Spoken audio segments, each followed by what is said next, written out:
Bismillahirrahmanirrahim. Assalamu alaikum. I am Usfa Fatma from BS Biochemistry 4th semester and my topic is fertility enhanced drugs. In this topic, I will discuss what is fertility enhanced drugs and different types of drugs which are used by male and female and some negative effects of these drugs. So let's start with the definition of fertility. What is fertility? Fertility is the quality of being able to produce children. You can also say that when a couple sexually intercourse, then they can able to produce a child.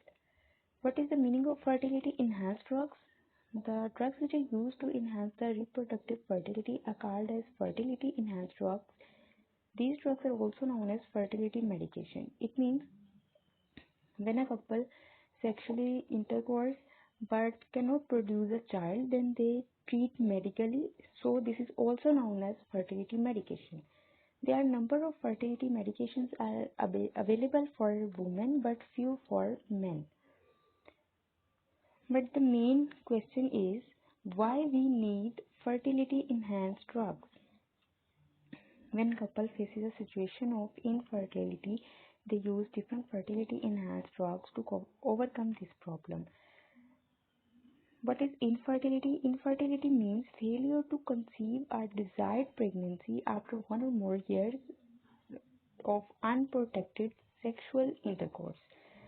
क्या है कि जब कुछ couple जो हैं वो conceive करना चाहते हैं बट वो कंसीव कर नहीं पाते, तो डिफरेंट टाइप्स के ड्रग्स यूज़ किए जाते हैं ताकि वो कंसीव कर सकें.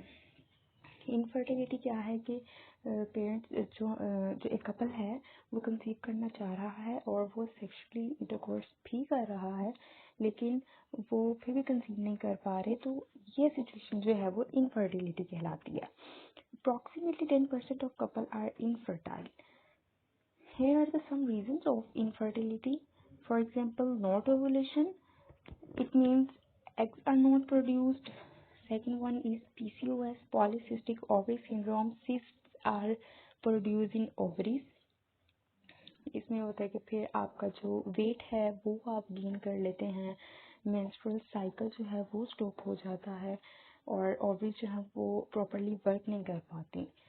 Poor sperm mortality, sperm cannot move in a proper way or at the proper time. Overage of women more than 35 years. Sometimes जो कपल हैं वो कंसीव करना चाहते हैं 35 इयर्स के बाद, तो तब मुश्किल होती है. कुछ रिसर्च के अकॉर्डिंग कहा जाता है कि जो 20s का टाइम है वो बेस्ट टाइम है for the fertility, 21 to 30, 31, 32. But जब टाइम जो है वो एक्सीड कर जाए 35 ईयर्स से, तो डिफरेंट टाइप्स की प्रॉब्लम्स जो हैं वो अकर करती हैं फर्टिलिटी में. So now we will discuss different types of fertility drugs in female. First one is Metformin. Metformin, also known as glucophage. This can decrease insulin resistance. Women with PCOS, especially those with BMI body mass index over 35, may be insulin resistant, which can cause problems with the ovulation. It means when a woman is suffering from PCOS, she can gain her weight and different types of problems with ovaries and cannot produce a child. So this can decrease her insulin resistance, because when weight will decrease by the use of this drug, then insulin resistance will also decrease. Then she can become a mother. Dopamine agonists. These drugs reduce the levels of hormone called prolactin. Prolactin means milk production. In some women, having too much prolactin causes ovulation causes. It means prolactin milk production can be occur during the pregnancy, but when too much milk is produced, then also different types of ovulation problems can be occur. So the dopamine agonist can reduce the level of prolactin if it will exceed than the normal range. Clomiphene, which is also known as Clomid, this drug can trigger ovulation. Many doctors recommend it as the first treatment option for the women with ovulation problems. It means कोई अगर female जो है वो diagnose होती है कि उसकी जो इनफर्टिलिटी है वो ड्यू टू ओवुलेशन प्रॉब्लम है, तो डॉक्टर फर्स्ट टाइम जो ट्रीटमेंट देंगे या जो आपको ड्रग देंगे वो क्लोमिड होगा. And the next one is letrozole, which is also known as Femara. Like clomiphene, letrozole can also trigger ovulation among women with PCOS, especially those with obesity. Letrozole may work much better than any other drug. A 2014 study found that 27.5% of women with PCOS who took letrozole eventually gave birth, compared to 19.1% of those who took clomiphene.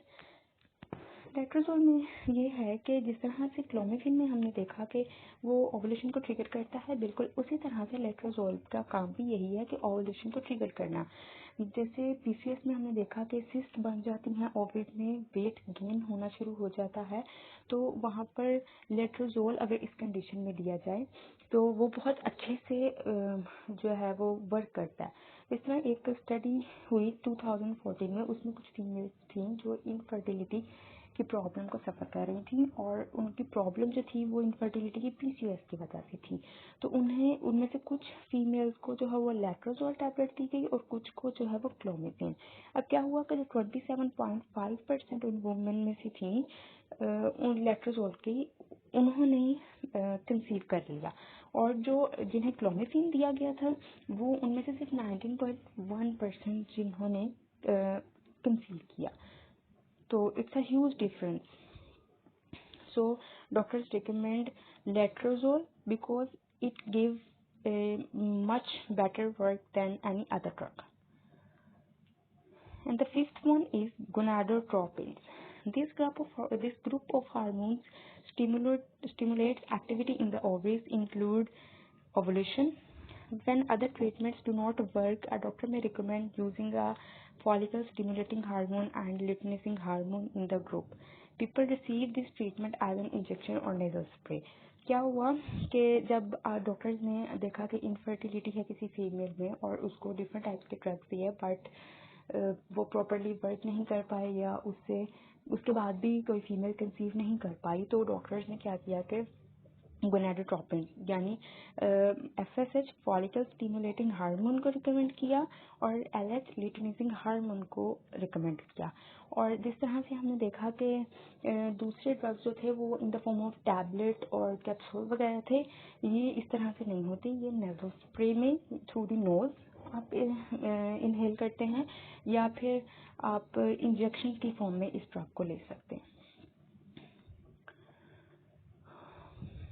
Okay, हमने different type के drugs देख लिए जो कि helpful हैं fertility के लिए, but negative effects of fertility enhance drugs in female, they are different types of negative effects. Because कोई भी हम डिजीज़ को ट्रीट कर रहे हों तो उसके लिए हम डिफरेंट थेरेपीज कराते हैं, डिफरेंट ट्रीटमेंट्स करवाते हैं, टैबलेट्स खाते हैं, तो वो उस चीज़ को तो उस प्रॉब्लम को तो रिकवर कर देगी, ओवरकम कर देगी, बट सेम टाइम पर वो आपको कुछ नेगेटिव इफेक्ट्स आपकी बॉडी पे दे रही होती है, जो कि शायद कुछ जो हैं वो हमें उस टाइम पे जो है वो नज़र आ जाते हैं, बट कुछ इस तरह से होते हैं जो with the passage of time बढ़ते जाते हैं और एक टाइम आता है कि जब वो नज़र आना शुरू होते हैं.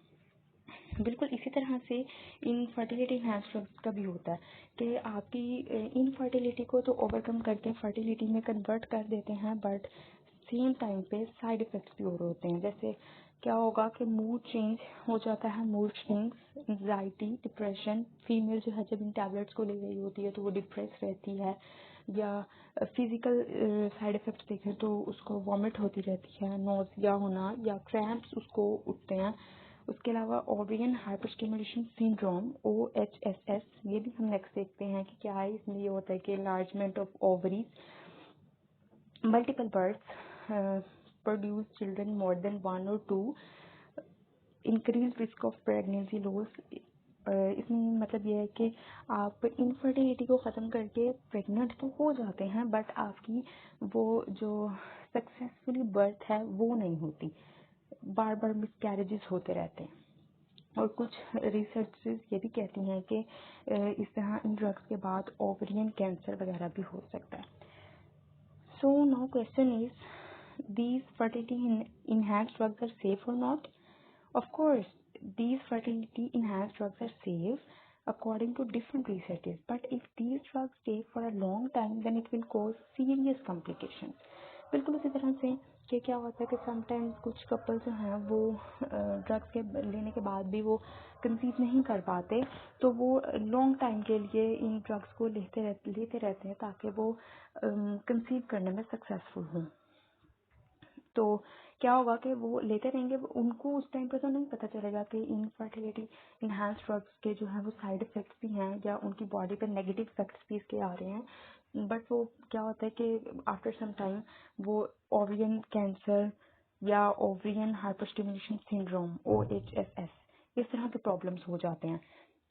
OHSS जो है ये इट इज़ वेरी रेयर, बहुत कम है कि ये हो, but when it occurs it will be serious problem because it will cause enlargement of ovaries, fluid retention and weight gain.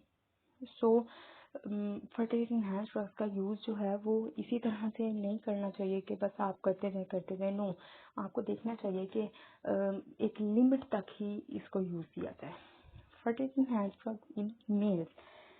People mistakenly believe that fertility medications exist solely to treat infertility in female, but in fact there are a number of medications are used to treat male infertility.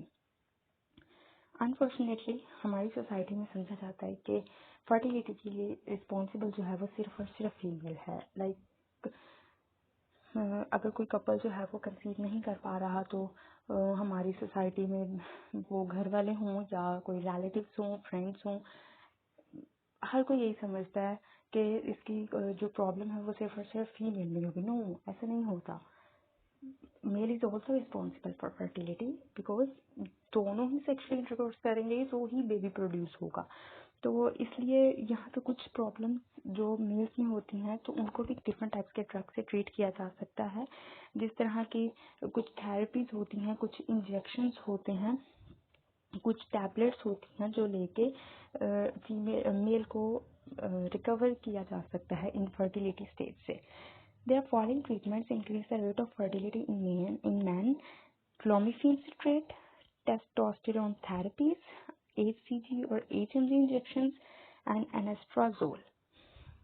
ये कुछ drugs हैं जो कि injections की form में या nasal spray की form में थेरेपीज करवाकर आप फर्टिलिटी को इन्हांस कर सकते हैं. बट सेम केस के negative effects of fertility drugs in male, बिल्कुल जिस तरह से नेगेटिव इफेक्ट्स जो हैं वो फीमेल में कॉज हो रहे थे उसी तरह से इन ड्रग्स को यूज़ करने के बाद मेल में भी होंगे. So there are some negative effects of fertility drugs in males include pain at injection site, changes in mood, changes in energy level, weight gain, increased RBC's concentration and risk for blood clots, because when RBC's concentration increase then it becomes blood clots, and due to the formation of different blood clots, different heart disease can also occur.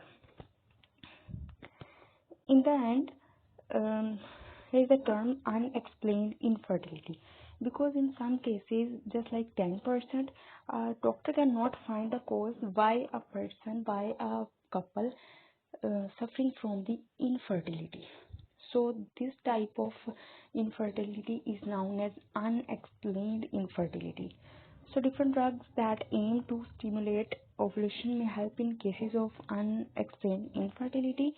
These drugs can enable a woman to optimize chances of conceiving by timing intercourse. They can also reduce the effects of unidentified ovulation issues, because जब कोई disease ही नहीं पता चलेगी, कोई वजह ही नहीं पता चलेगी कि फर्टिलिटी जो है वो क्यों नहीं हो रही, इनफर्टिलिटी की सिचुएशन क्यों बार बार आ रही है, तो उसको ट्रीट करना भी मुश्किल होगा.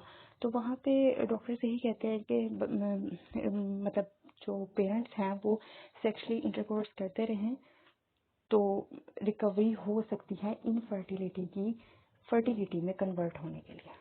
So it's all about the fertility enhanced drugs. Thank you.